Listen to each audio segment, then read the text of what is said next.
excess fund na naman. Eh, may excess fund na nung 90 billion, may 150 na naman. Ano kaya yun?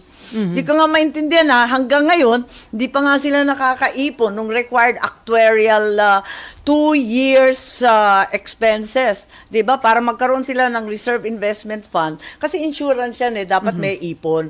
Kasi kung sabay-sabay mag-claim, mauubos. Kaya kailangan laging reserve fund. Ang reserve fund, hindi ginagalaw talaga dapat. As a matter of fact, kulang pa nga yung ipon nila So, okay, before Mayan, ang PhilHealth po kasi ngayon may statement na kahit zero subsidy, kaya daw nilang i-improve, palawakin yung mga health services na ibibigay nila next year.